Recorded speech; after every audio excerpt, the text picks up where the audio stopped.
அனைவருக்கும் வணக்கம். என் பெயர் வாதன்சிகா. நான் 5ஆம் வகுப்பு படிக்கின்றேன்.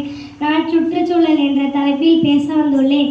இன்பமாய் வாழ இடமளித்து உயிர் வாழ தூய காற்றை தந்து ஒப்பில்லா குடிநீரும் தந்து நம்மை எல்லாம் வாழ வைத்து கொண்டிருக்கும் இயற்கையான முதற்கண் வணங்குகின்றேன்.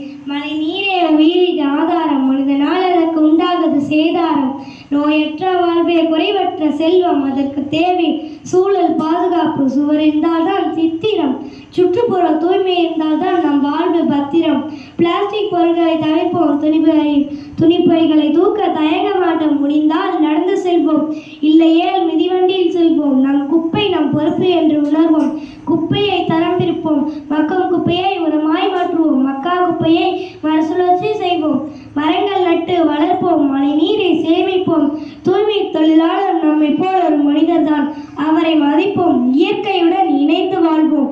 நாம் வாழும் பூமி அனைத்து உயிரினங்களுக்கும் சொந்தமானது என்பதை உணர்ந்து நடப்போம்.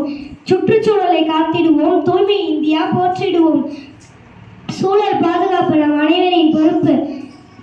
மாற்றங்கள் நம்மிடமிருந்தே என்பதை உணர்ந்து செயல்படுவோம்.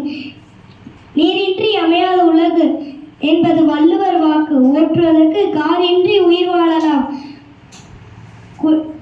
ஆனால் குடிப்பதற்கு நீரின்றி உயிர் வாழ முடியாது. செலவழிக்க காசு இல்லை என்றால் சம்பாதிக்கலாம், சுவாசிக்க காற்று இல்லை என்றால் நம் கதிதான் என்ன? மனிதன் இயற்கையை அழிப்பது போல இயற்கையும் மனிதனை அழிக்க எண்ணினால் நம்மால் தாங்க முடியாது. நம் தாத்தாக்கள் சுதந்திரத்துக்காக போராடினார்கள், நம் அப்பாக்கள் உணவுக்காக போராடினார்கள். நாம் வேலைக்காக போராட போகிறோம். நாளை நம் வருங்கால சந்ததிகள் உயிரை காப்பாற்றுவதற்காக போராட போகும் நாள் வெகு தூரத்தில் இல்லை. தூய மழைநீர், அது இயற்கை நமக்கு அளித்த சீர். பால்படாத நிலம், அதுவே நமக்கு பலம். இயற்கை நமக்கு அளித்த காற்று, தூய்மையாய் வைத்து நீயும் போற்று. ஓசோன் படலம், அது முழுதும் மாற்றையானால் நாம் அனைவரும் ஆவோம் சடலம். ஓசோன் மண்டலம், அது நம்மை காக்கும் கர்ணனின் கவச குண்டலம். மனிதா விழித்துக்கொள், நீர் நிலம் காற்று நம் சுற்றுப்புறம் என அனைத்தையும் பாதுகாக்க வேண்டிய பெரும் பொறுப்பு நம்முடையது. உணர்ந்து செயல்படுவோம், மகிழ்ந்து வாழ்ந்திடுவோம்.